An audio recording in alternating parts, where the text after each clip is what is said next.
casi no vengo, casi no Yo vengo. tampoco, yo me niego a trabajar hoy.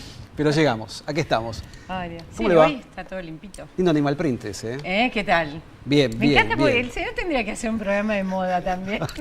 No, es que La vos jaula de los locos. estás impecable, siempre estás impecable. Yo veo un poco el backstage de todo esto, no vamos a ser sinceros. Mira, Pero te estás, gusta, él es un coqueto. está siempre impecable, absoluto. impecable. Bueno, la vez pasada estuve hablando acerca de cirugías plásticas, hablábamos acerca de algunos cirujanos plásticos, De los peligros. inescrupulosos, los peligros. En realidad la cirugía no es un peligro. No. El peligro es cuando no se toman los recaudos necesarios y no se minimizan los riesgos. Quiero decir esto. Uno tiene que irse a operar con un cirujano acreditado, que haya hecho la especialidad, la residencia en cirugía plástica, o esté acreditado por la Sociedad Argentina de Cirugía Plástica y Reparadora, o bien por la Cirugía Plástica de Buenos Aires, donde uno pueda consultar y decir, bueno, el doctor Capulla por lo menos cumple con los requisitos básicos como para ser especialista. ¿Sabes que a veces me pregunto si nosotros los medios tenemos un poco de culpa en eso? Muchísimo. Porque de alguna manera los ponemos ahí arriba porque se operan a dos conocidas, dos famosas, dos mediáticas o dos mediáticos. Por canje. Por canje, y ahí está. El señor pasó a ser el mejor cirujano plástico de la Argentina y después te enteras que no era cirujano plástico, que no había hecho la especialización.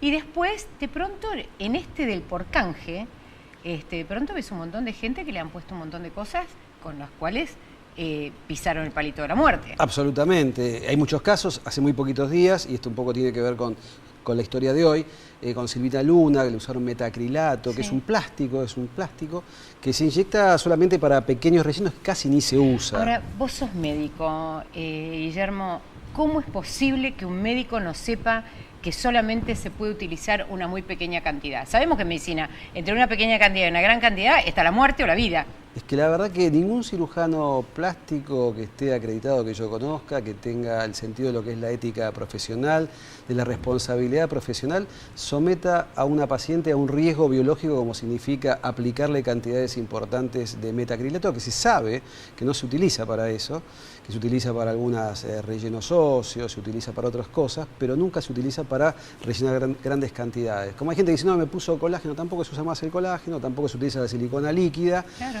Entonces uno debe asesorarse bien con el médico y si va a hacer un relleno, un pequeño relleno, ya sea facial, en las patitas de gallo famosa, acá el relleno del surco nasogeniano, se puede utilizar ácido hialurónico. Si bien el metacrilato está aprobado por ANMAT, casi ningún cirujano lo usa en pequeñas cantidades en jeringas ya prellenadas. Claro, atención con esto. Por eso digo que a veces cuando uno ve médicos que se hacen autobombo, llevando pacientes a su consultorio y no están acreditados, y desconfíe, porque la fama no significa éxito, ¿no? No, tal cual. No significa ser un cirujano responsable, seriedad, que, como decís, vos estás siempre por pisar el palito de lo que es la ética médica. Así que atención con esto, no dejemos llevar por estas cosas. Y volviendo al tema puntual del metacrilato, vos sabés que en grandes cantidades produce un aumento de la calcemia, del calcio. Ahí te iba, porque creo que lo vimos en dos de las pacientes que tenía este médico. Sí. Ni siquiera voy a decir el nombre por las dudas. No, por las dudas, sí. Que las dos hicieron una hipercalcemia. Exacto. ¿No puede ser que la otra haya hecho una hipocalcemia? Es decir, que tiene como mucho calcio o poco calcio. No, en realidad hace una hipercalcemia, pero después, bueno, uno hace una depresión de calcio porque comienza a orinar calcio y justamente esto es lo que pasa con una cañería donde empieza a sedimentarse sales de calcio y genera una piedrita, un cálculo. Cuando esa piedrita se interpone a veces entre el riñón y la vejiga, en un tubito que se llama uréter, se tapa, entonces comienza a dilatarse por arriba. Y esto provoca el dolor, el cólico renal. Ah, eso es lo que provoca el dolor, no la bajada. No, la bajada puede molestar, pero lo que duele, el cólico renal tiene que ver con la dilatación de la vía urinaria por encima de la obstrucción y también por el aumento del peristaltismo, el movimiento de este uréter tratando de eliminar esa piedrita, que a veces se logra de manera espontánea y a veces no, entonces la persona debe ir a quirófano y a veces le colocan un catéter que se llama doble J. Yo se lo traje para mostrar que es este tubito de plástico, por así decirlo, esto iría colocado en el riñón, la parte superior, esto estaría revestido por fuera por el uréter y esto iría a la vejiga. Si uno mira detenidamente, esto está todo multiperforado, por lo tanto la orina se forma acá y va descendiendo por las paredes laterales y también puede ir por adentro hacia la vejiga. O sea que va y pasea a la piedra. Claro. Ahora si me preguntás cómo se coloca, y no es difícil, pues se coloca a través de una guía, que es un alambrecito guía que se coloca... Epa, aquí está. Se coloca aquí este alambrecito y se rectifica de alguna manera este catéter y de esta manera uno lo puede introducir hasta la parte superior del riñón y cuando uno lo va bajando se enrolla, ¿ve? Ahí forma el rollito, también se llama doble J o pigtail, colita de chancho. Colita de chancho. Sí. Esto es el famoso catéter doble J y los tratamientos son diversos, ¿no? Son muy variados, pero el dolor del cólico renal es un dolor tremendamente insoportable. En escala de 1 a 10 en general es Dicen intolerable. Que es como el del parto. Las mujeres que han tenido parto y que natural, ¿no? Y que han tenido cólico renal, a veces dice que el dolor del cólico renal es tremendo. Se llaman desarmadores de camas, porque no hay posición que a uno lo calme, ¿no? Cuando uno tiene un cólico biliar, por ahí se agacha, se pone así de costado y puede mejorar. Con el cólico renal no hay forma de que calme y es una de las urgencias más frecuentes en las guardias de todo el mundo. Sí, yo te iba a preguntar, ¿cuál es el pronóstico de esos riñones que tienen cólicos? Excelente. Si está tomado a tiempo, de manera aguda, el pronóstico es excelente. No es algo que vaya deteriorando el riñón. Es interesante lo que vos me decís, porque una persona tiene un cólico, mejora, no hace ningún tratamiento y yo he visto perder unidades renales, perder un riñón en menos de un año. Bueno, entonces... Porque cuando hay un cólico renal la persona debe consultar con un médico, debe consultar con un urólogo y hacer los estudios pertinentes, porque a veces el dolor desaparece y la persona tiene obstrucción en ese riñón y termina perdiendo el riñón. Si se resuelve rápidamente, el riñón se recupera 100%. Es una muy buena noticia esa. Te cuento que vos no estás, pero yo también tengo mi nivel... Estuve invitado a la embajada británica por el embajador y allí me presentaron al candidato a presidente de la OMS, el señor David Navarro. Un apellido español, un nombre también español, Navarro va con B larga, no con B corta, va con B larga. No hablaban absolutamente nada de español, pero muy agradable fue el almuerzo, muy simpático el embajador Mark Kent. Y allí hablamos acerca de... los retos, los desafíos que tiene a nivel mundial. Ahí estamos viendo la foto de David Navarro, conmigo en la Embajada de Inglaterra, que entre paréntesis es hermoso edificio, divino. Precioso, divino, precioso, divino. En la isla. Y, exactamente, ahí hemos charlado acerca de los desafíos que enfrentaría si asume la candidatura a la presidencia o la dirección general de la OMS. Creo. Ahora en breve. En mayo. Ahora en breve, sí. Y me pareció muy interesante la charla con el doctor Navarro, unos antecedentes importantísimos a nivel sanitario, así que bueno, esperemos que tenga suerte. Y les pregunté en algún momento por qué me invitaban, porque éramos poquitos, se me invitaba porque era médico, se me invitaba porque era periodista científico, se me invitaba porque trabajaba en un sanatorio, se me invitaba, bueno, en realidad me dice, si estás acá, estás por algo, me dijeron. ¿Le preguntaste si era porque trabajabas conmigo? Me dijeron, sí, los grandes barrios, es así. Bueno, después de esta pequeña tanda vamos a venir aquí al estudio con el doctor Hugo Barrionuevo, que es médico psiquiatra, es médico sanitarista, autor de unos libros muy interesantes, gestión del programa médico obligatorio en salud mental y también de... y este otro que es salud mental y discapacidad mental en las obras sociales nacionales, todo un tema. Sí, es todo un tema. Yo creo que hay dos cosas importantes a nivel prepagas, obras sociales y sistema público, que son los trastornos mentales y los temas odontológicos, ¿no? Son dos puntos complicados. El doctor Barrionuevo nos va a contar acerca de qué ha implementado, dónde debe ir la gente en caso de sufrir depresión, cuántos casos de depresión en el mundo. Es una patología que crece. Dicen que va a ser la razón número 1 de muerte, pero vamos a preguntárselo a él. Esto me lo dijeron a mí hace algunos años. Y vos sabés que lo importante, ¿no?, es el lema de este año, cada año, el Día Mundial de la Salud, mañana, 7 de abril. El lema este año es Hablemos de depresión. Porque yo creo que hay un subdiagnóstico, quizás hay equivocación con otras patologías. Uno quizás ve a un familiar y le dice, bueno, dale, pero... Y la persona en realidad tiene una depresión que no puede salir de eso. Yo recién le contaba, yo una vez hice una depresión reactiva por estrés y dije, no se lo deseo ni a mi peor enemigo, porque realmente la sensación es horrible y lo que es muy feo es que el otro no comprenda lo que le está pasando al que la está sufriendo. Porque es como diciendo, dale, tenés todo lo que... Eso, es muy común escuchar eso. Vos tenés todo, ¿por qué estás deprimida? Y uno está deprimido. Todas estas cosas las vamos a develar acá con el doctor Hugo Barrionuevo, que vuelvo a repetir, es médico psiquiatra, es médico sanitarista y trabaja en la Universidad y Salud. Nos va a contar acerca de todo este tema que es un temón. No se vayan, enseguida venimos.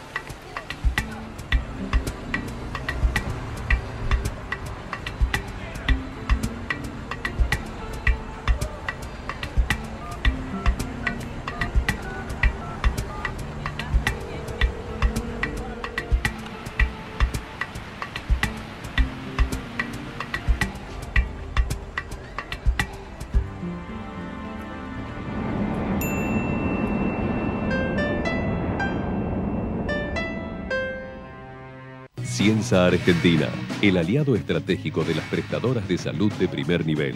Excelencia en distribución, venta y gerenciamiento de medicamentos para tratamientos oncológicos, HIV, trasplantes y terapias especiales en general. Garantía de trazabilidad farmacéutica con certificación ISO 9001-2000. Ciensa Argentina, la salud es nuestro compromiso. Hace más de 30 años, trabajamos e invertimos para equipar y modernizar las instalaciones de nuestros centros de salud, para que todos los trabajadores hoteleros y gastronómicos del país puedan acceder a la más completa cobertura médica. Padre primerizo, ¿no? ¿Y qué fue? ¿Nena o nene? Oxudra, la misma pasión de ayer, el mismo compromiso hoy.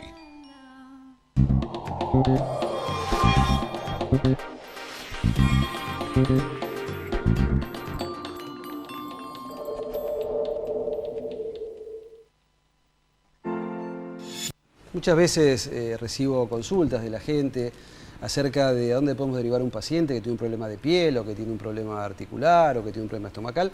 Y uno sabe a quién dirigirse, a qué hospitales, si tiene un prepago, a qué prepago, etcétera, etcétera. Pero cuando me preguntan a veces temas de salud mental y temas odontológicos, la verdad es que se me complica bastante la situación porque me parece que el sistema se le escapa algunas cosas con respecto a la salud mental y con respecto a la salud bucal. Estamos ahí con el doctor Hugo Barrionuevo, que es médico psiquiatra. Recordaba hace un ratito que el lema de este año, el Día Mundial de la Salud, es Hablemos de Depresión. Y justamente estamos acá para hablar de depresión. Gracias, Hugo, por haber venido. Un placer tenerte acá. Un tema realmente importante, la depresión. No lo hablábamos recién con Silvia, nos escuchabas. Silvia contaba una experiencia autorreferencial. Muy fea, muy fea. Y la gente además no le gusta decir como que tuvo depresión. Y conozco un montón de gente que ha tenido depresión. Y creo que Argentina me da la sensación que es un país bastante proclive a provocar eso en las personas, ¿no? Si estimamos de acuerdo a las tasas internacionales, en nuestro país, 1 de cada 20 personas estimativamente han tenido un episodio depresivo en el último año, ¿no? Es mucho. ¿Hay una edad? Es mucho, sí. ¿Clave? Hay edades clave sobre todo para el problema del suicidio. En los jóvenes, el suicidio es una de las causas principales de muerte entre los 15 y los 29 años. ¿A qué se debe la depresión en la adolescencia?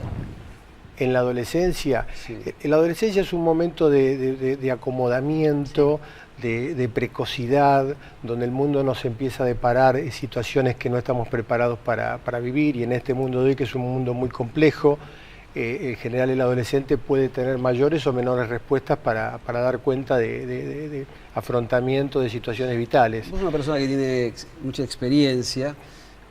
¿Qué papel ha jugado las redes sociales con respecto a estos grupos de adolescentes con la depresión? En algunos casos, la información excesiva, por ejemplo, sobre intentos de suicidio, ha tenido consecuencias realmente nocivas porque puede producir imitación. El efecto lo que llama efecto dominó, ¿no? Imitación, exactamente. Pero la Organización Mundial de la Salud, que a los periodistas o a los comunicadores nos había dicho en un momento que no habláramos del suicidio justamente por este efecto dominó, que un poco lo estamos viendo, ¿sabes qué? En la violencia de género. Sí. Esto de tirarle a alguien consumen, por ejemplo, alcohol y quemarla. Sí. Eso también se vio, se está estudiando un poco. Pero ahora están cambiando esa... El otro día me dijeron que ya no estaba diciendo más la Organización Mundial de la Salud eso de no hablar del tema. No, la pregunta no es si hablar o no hablar, sino cómo hablar. Claro. Una cosa es discutir con cierta seriedad una problemática, y otra cosa es presentarla como un dato espectacular. Me parece que allí hay como dos maneras extremas muy distintas de presentar la información. No solamente el hecho entonces de hablar, sino de cómo se habla y con qué intencionalidad se lo muestra, porque las imágenes visuales suelen ser muy fuertes. En general decían sobre y muy contar potentes. La forma en que se produjo el hecho. Por ejemplo, exactamente, pero hay que ver de qué manera y con qué responsabilidad se lo presenta y qué grado de dramatismo se le da al fenómeno, porque muchas veces son fenómenos aislados y se los presenta como acontecimientos muy frecuentes. ¿La depresión crece en el mundo? En el mundo, según la Organización Mundial de la Salud, está en crecimiento. En este momento se estimaba para el 2015 que había más de 300 millones de habitantes en el mundo habían tenido depresión. O sea que estamos hablando del 5% de la población mundial, 4, 5, 6% de la población mundial. Y se estima que va a ser la principal causa de discapacidad en el mundo en los próximos años. Bueno, nosotros en psoriasis la tenemos como comorbilidad. Una de las comorbilidades de la psoriasis obviamente grave, es la depresión. Y la otra cosa que alerta la Organización Mundial de la Salud, y en la cual coincido, y algo hemos encontrado nosotros en alguna investigación así muy modesta en nuestro país, es que un alto porcentaje de las personas no recibe tratamiento. Exacto. Más del 50% a nivel mundial, como media mundial, se estima que no recibe ningún tipo de tratamiento. ¿Por qué? Claro. Bueno, por problemas de acceso a los servicios de salud. En algunos casos es cultural, es la Yo creo que ahí hay un gran punto para consultar. Hay estudios que están evaluando esto que se llama la brecha asistencial. ¿Sí? La brecha. La Organización Mundial de la Salud tiene un plan para reducir esta brecha. Es decir, personas que necesitan tratamiento y no lo reciben. Y hay hipótesis causales de por qué esto se produce. Algunos dicen que tiene que ver primero con la decisión de consultar y fundamentalmente también con el acceso a los servicios. Nuestro país es un país que cuenta con una dotación muy importante de psiquiatras comparada con las medias mundiales. Y en todos los hospitales hay un departamento de salud mental. Psicólogos también. Sí. Sin embargo, la distribución geográfica, la distribución también entre lo público y lo privado de los colegas no es la adecuada por ahí para el territorio nacional, y eso debiera ser algo a cambiar. De hecho es un objetivo. ¿El depresivo va al médico o lo llevan al médico? ¿Puedo hacer un paréntesis en tu pregunta? Vos dijiste el depresivo y yo digo, ¿el depresivo es el que tiene depresión crónica o el que alguna vez tuvo una depresión? Tendríamos que diferenciar, por un lado, y esto me parece muy importante, lo que es la respuesta ante acontecimientos vitales de pérdida. La tristeza, la resiliencia, el desgano, episodios de insomnio. Diferenciarlo de lo que es un episodio depresivo, porque si no también corremos el riesgo, y en este momento nos está preocupando mucho, de medicalizar los acontecimientos vitales. Claro. Las personas en la vida vamos a sufrir pérdida, es parte de la vida. ¿Quién no ha perdido un ser querido, un empleo? Me parece que ahí hay que poner una clara diferencia entre lo que es un episodio de tristeza, un episodio de duelo, de lo que es un episodio depresivo. Y después están las depresiones más graves, que son ya más delicadas. Son como esos tres grandes grupos de depresiones o de episodios de tristeza. La tristeza normal, por decirlo de alguna manera, los episodios depresivos que se resuelven fácilmente, y estas depresiones más recidivantes, que es la que vos mencionabas, que pueden repetirse a lo largo de la historia de una persona. ¿Quién es más depresivo, el hombre o la mujer? La mujer es más propensa a consultar, tiene más facilidad para pedir ayuda. En el caso de tal es así que los intentos de suicidio son más frecuentes en mujeres, por ejemplo, pero la mortalidad por suicidio es mayor en el hombre, son más letales en los intentos de suicidio. O sea que en ese sentido la diferencia entre la mujer y el hombre, pero los episodios son más frecuentes en la mujer. Vamos a hacer una pequeña tanda, pero te dejo una pregunta pendiente. ¿La Argentina es un país depresivo, sí o no? No, momentito, no conteste. Tanda, ese día volvemos, no se vaya.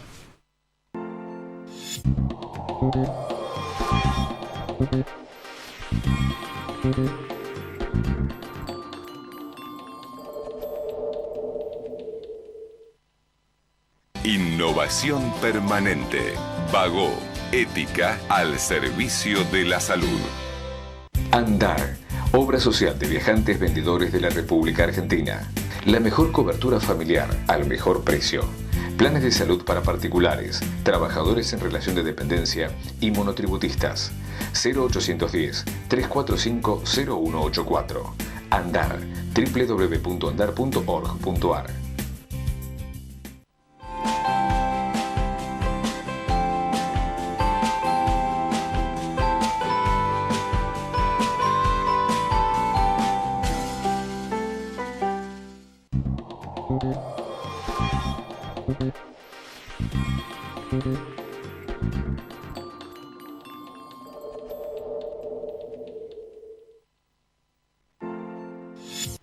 Hablemos de depresión con el doctor Hugo Barrionuevo. La pregunta que te dejé picando es si la Argentina es un país depresivo. Voy a tratar de responderte, no sé si es un juego, pero proponerte lo siguiente. Pensemos en aquellos factores que se consideran protectores, en términos epidemiológicos, protectores de la depresión. La vida en comunidad, la solidaridad, el poder desarrollar proyectos, el poder saber que uno cuando necesite va a estar cuidado, el poder comprender un poco que lo que uno está realizando tiene un sentido en la vida. El mundo de hoy es un mundo donde está muy centrado en el placer inmediato y en la tenencia de objetos, en la posesión.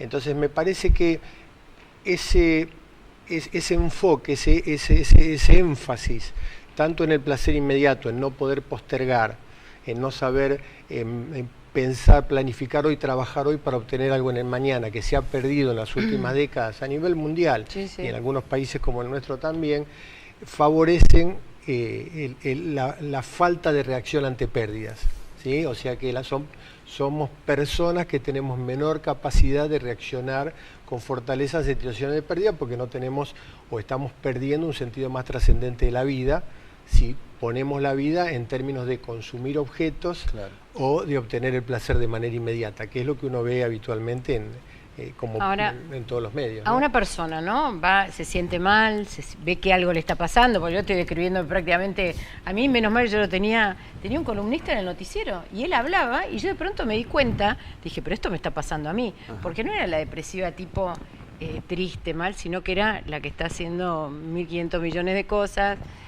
Y de pronto, como con una lágrima muy fácil, ¿no? Bueno, finalmente quedó resuelto absolutamente el tema. Pero cuando una persona le dice, tenés depresión, ¿qué tiene que esperar?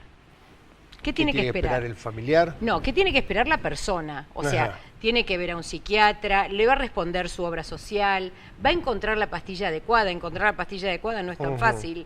Esa persona va a terminar diciendo, ¿y cuánto tiempo la voy a tener que tomar? Creo que se forman un montón de preguntas en ese momento y hay un miedo, hay un cierto miedo a que eso se extienda en el tiempo. Sí, la mayoría de las depresiones no se extienden en el tiempo de manera crónica. Por suerte, los episodios depresivos tenemos conocimientos para abordarlos. Las psicoterapias funcionan bastante bien, son muy eficaces. Hay que conseguir encontrar un profesional responsable que pueda llevar a cabo o conducir el tratamiento, psicólogo, inclusive psiquiatras también, no necesariamente tiene que estar el psiquiatra identificado con la medicación.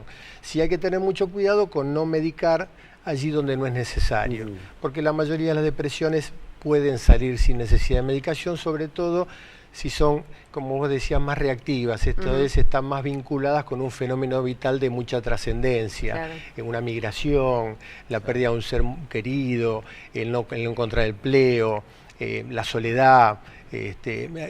Hace unos años hubo un fenómeno en Italia, en el Ferragosto, por los calores muy importantes, que fallecieron muchas personas mayores, y entonces un amigo, director de salud mental de la región de Emilia-Romagna, me decía, no se mueren de deshidratación, se mueren de soledad. Claro. Porque es la soledad, la falta de contacto, el no tener con quién, lo que no le permite responder a una situación puntual. En este caso, poder estar bien hidratado, por ejemplo, por el tema del calor. Pongo un ejemplo vinculado con el contacto, la interrelación humana, porque me parece que este es el factor clave, la posibilidad de la solidaridad, del contacto, del vínculo humano. Hugo, te escucho y digo, tristeza y depresión. ¿Es lo mismo tristeza que depresión o van de la mano las dos? No, la depresión cursa con tristeza, pero no toda tristeza es depresión. La tristeza es una emoción vital que tiene que ver con estar vivo. No podría no sentir tristeza ante un fenómeno que me impacta, pero de acuerdo a la capacidad que tenga cada sujeto de responder a la situación vital, esa tristeza puede tener la forma de una depresión, que ya es una tristeza más duradera, con insomnio, con hipobulia, o sea, falta de deseos de salir, de afrontar la vida. Es un cuadro muy distinto y mucho más duradero, ¿no? Bien, se nos fue el tiempo, la verdad que es interesantísimo el tema, te vamos a invitar de vuelta para que nos cuentes un poco cómo sigue el otro capítulo, ¿no? Que es los tratamientos, las nuevas terapias y si esto se revierte o no, y cómo se sale la depresión, que no debe ser fácil, pero tampoco imposible, ¿no es cierto? Bueno, con todo gusto. Gracias, muchas gracias por la invitación. Nos vemos el jueves que viene. Sin paro. Sin paro. Chao, adiós.